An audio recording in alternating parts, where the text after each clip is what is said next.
What's going on, guys? It's Nick here, back with another video. I have completed 100 drafts so far this summer, and so I've learned a lot about what players I like and don't like at their ADP. Today, we're going to take a look at who I've drafted the most and go over why I found them to be such great values this season. First up, we've got my highest rostered quarterback. That's Kirk Cousins. I'm sure many of you are expecting to see one of the early round quarterbacks here, and don't get me wrong, I have a ton of Jalen Hurts, a ton of Joe Burrow, a lot of Trevor Lawrence, but I end up with a bunch of Kirk Cousins because honestly, it's just so difficult for him to fail at his current ADP. Cousins is currently the 13th quarterback off boards. He's my quarterback 12, so it's not like I have him, 5th or something crazy like that. I don't have him super high, but when I say he goes in a gross range, I mean, the wide receivers going around him are Tyler Boyd, Sky Moore, Allen Lazard, Odell, Juju. The running backs are Samaje Perine, Brian Robinson, Penny, Damian Harris, Devon Achane. At tight end, there honestly isn't anyone. It's kind of like Evan Ingram and Njoku going before him, and then it's way back behind him for Chigakonkwo, so he doesn't even go in a range where you can draft a tight end. So I typically get to this range. I look at the skill players. Nothing really piques my interest besides maybe Sky Moore, but oftentimes he's off the board at that time.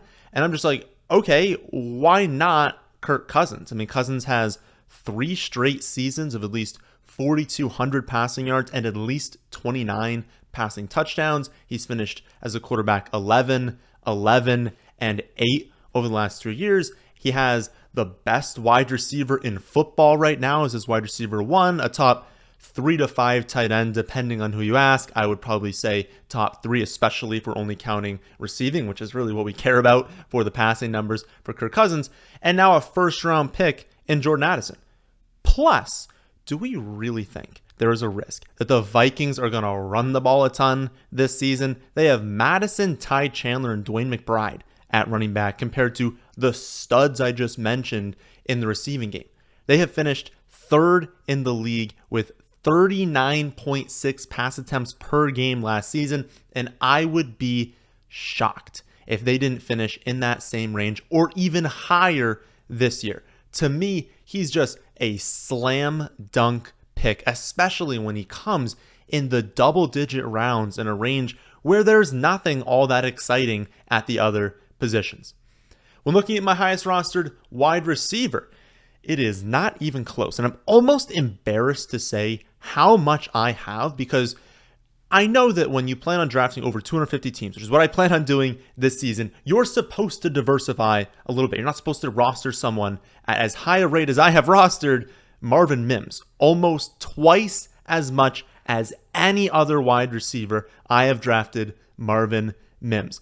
But I just can't help myself. He is the 70th wide receiver off boards, which is a complete joke. Marvin Mims was the first draft pick in the Sean Payton era. So a player who had the best high school career in Texas football history, then had one of the most efficient college careers in NCAA history, was then the first player Sean Payton wanted to draft as he looks to rebuild this Broncos offense. And you actually think there are 69 better picks to make at only the wide receiver position? No, there just simply are not. Now, I don't know what the Broncos are going to do with their wide receiver room. Judy's a lock to stay. Obviously, Mims is. They just drafted him in the 2nd round. But I honestly don't know what their plans are between Courtland Sutton and Tim Patrick. What I think they should do is trade away Courtland Sutton, start Mims, start Judy, start Tim Patrick. But it's possible that just given how many injuries they've had in recent years, that they really just want to keep all 4 of them just in case someone gets injured, right? They have just, it's been tough, for the Broncos wide receiver core in recent seasons, just struggling through all these injuries. And so maybe they do look at that and they're like, listen, I know we've got 4, I know we only need 3, but if one of them gets hurt, we're going to want that extra one. But my point is that if they stick with 4, Mims is still a great pick as by far their best deep threat. So he's going to be someone that when they need someone to stretch the field, which you do on most plays, he's going to be the guy they want to put in there. Remember some of those spiked weeks with Lockett and Wilson back in Seattle. Like, Wilson can still get the ball deep downfield. He can post some big numbers with an elite deep threat. But what if they don't keep all four? What if they actually do decide to trade away Courtland Sutton? Well, now Mims becomes the best pick in fantasy at his current ADP. So he's either going to be a really good pick, someone who's going to peak late in the season, which we love, and is going to give you massive weekly and season-long upside, or he's the best pick in the draft as a very high upside, day one starter on an offense with a lot of potential this season. Those are the type of picks you want to make late in drafts. Those are the picks that'll win you leagues, especially when they come in the later rounds. The risk with busting here is minimal. Literally, who cares at the wide receiver 70 if you end up with a bust? But I'm not even sure that's in his range of outcomes. I think the ceiling is phenomenal, way higher than people truly think. And so he is a fantastic late round pick. My second highest rostered wide receiver, who I still obviously have a lot of, my second highest rostered player, is Brandin Cooks. And this one, it just feels too easy almost. Like, Dallas really missed Amari Cooper last season.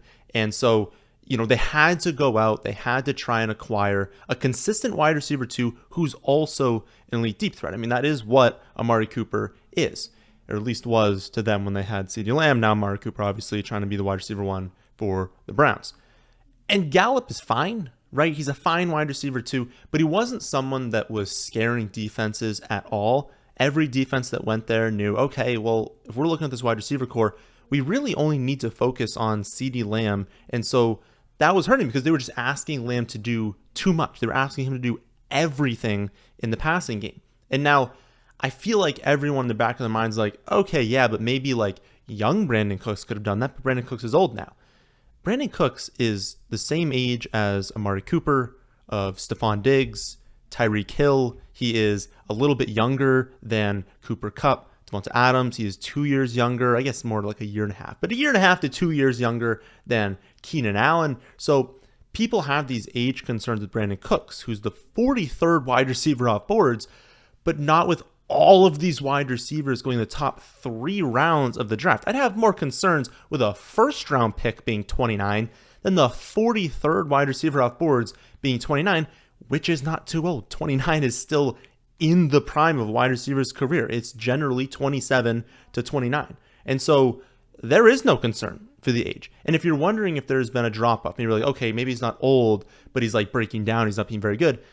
Honestly, if you look at like the underlying metrics, he's had like the best seasons of his career these last 2 years with Houston. If you look just at last season, he posted an above average success rate on every single deep and intermediate route last season. He beat man and press coverage at an extremely high rate.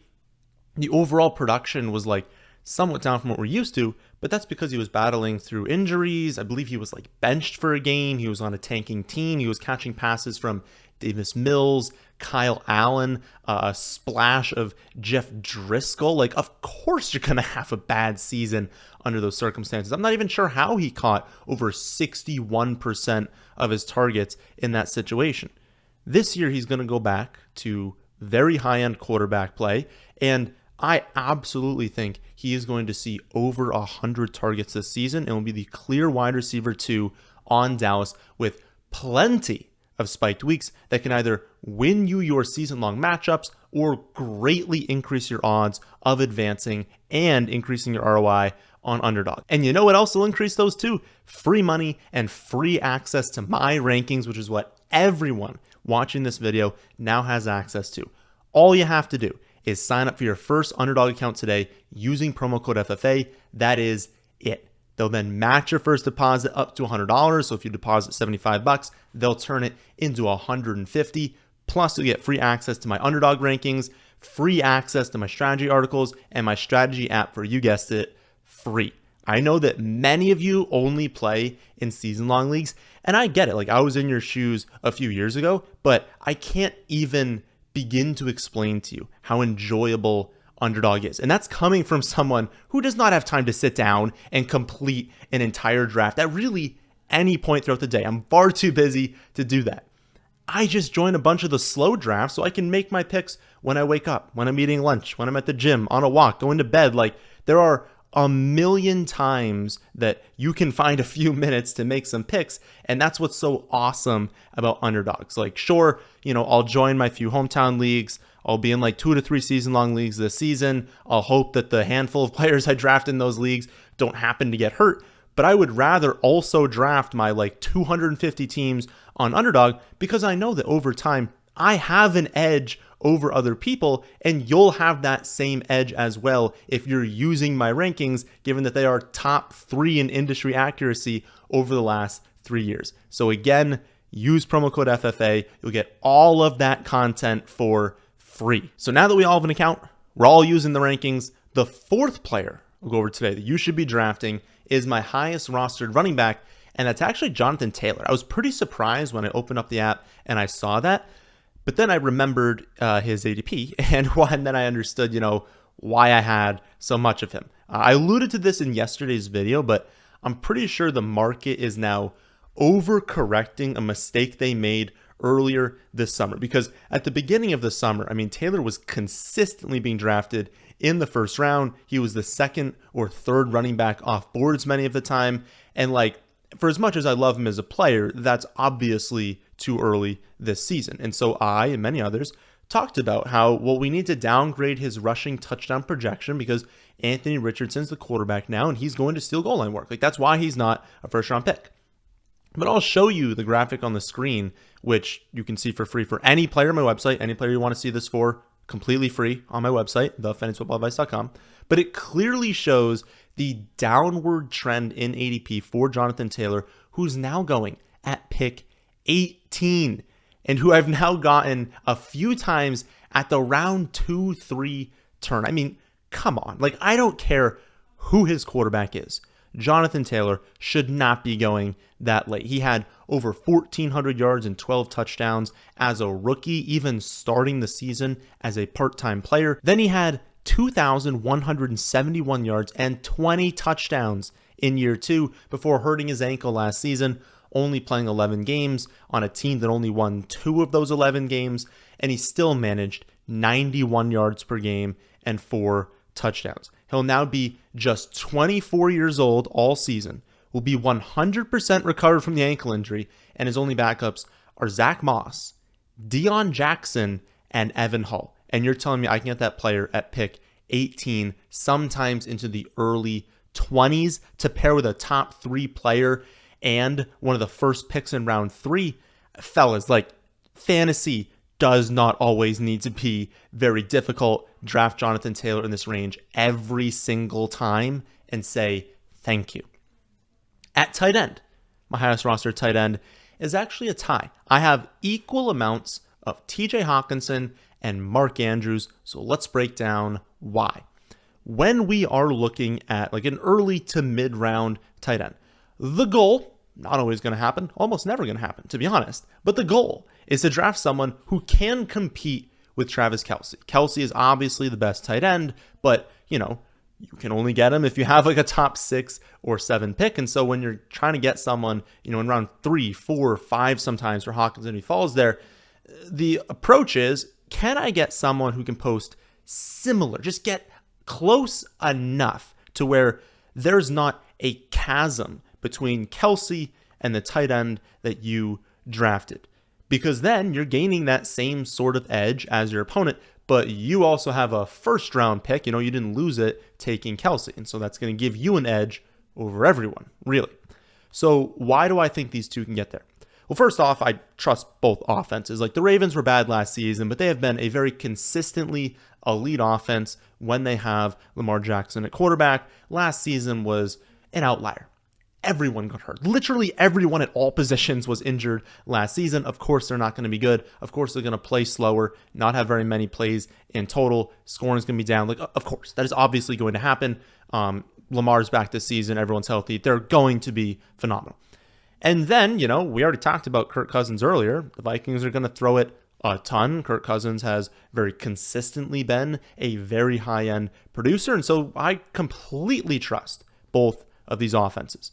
We also can look at past production, right? I mean, we can't just like fully project here. We need to be like, have they done it before? I mean, Mark Andrews has been the tight end 4, 4, 1, and 3 in points per game over the last 4 years, while Hockenson was 4th last season, but he's been highly productive at a very young age throughout his career. He now has the 6th most receptions ever for a tight end over the first 4 years of their career before turning age 26. So if we're looking at early production for tight ends, only 5 tight ends have more receptions over that time than Hockenson, and it's like a complete list of Hall of Famers. He's going to be fantastic. He now has 246 receptions before turning 26. Remember, Kelsey didn't have a single reception until his age 25 season. This is really, really good to see, is this much early production for tight ends in their career. Because, I mean, let's be honest, like tight end's a very difficult position to transition to. But remember, like Hockenson was taken 8th overall in 2019. He has elite athleticism. He has the production to back it up. He's now on an extremely high volume passing offense. It's just like literally everything that you look for high-end production is there. And then look at, okay, well, when he transitioned to the Vikings, what did he do? His season-long pace last season on the Vikings, if you exclude the game where, like, you know, the starters dressed for it, but we knew they weren't going to play the full game, they got pulled, the division locked up, that was the last week of the season, exclude that game. His season-long pace was 117 receptions, 1,074 yards, and 5 touchdowns. So he's capable of over 110 receptions, and I have gotten him in the 5th round at times this season. That's amazing value. So when we look at both of these players, I truly believe these two are by far the most likely to match the production that Travis Kelce is going to have this season. Because Kelce's going to be great. You're going to have to beat the teams that have Travis Kelce. He's going to be awesome this season. I'm not expecting any sort of drop off. So if you want to try and approach that, but also spend a later pick, Mark Andrews, TJ Hockenson, those are your best bets to do that. So those are my highest rostered players at each position right now, and they likely will be for you if you use my rankings, which again, you can upload directly to Underdog for free. All you have to do is sign up for your first account using promo code FFA. That is it. And then I will set you up with an account. I'll be back tomorrow for another episode of Mock Draft Monday, live Tuesday night, 6:30 Eastern, to answer any questions you guys come with and to do a draft live with all of you. And then Wednesday to, I believe, release my full tight end rankings. But that, my friends, is it this one. Hope you all enjoyed. If you did, how about hitting the like button? And how about subscribing to the channel if you're new here? Thanks for watching.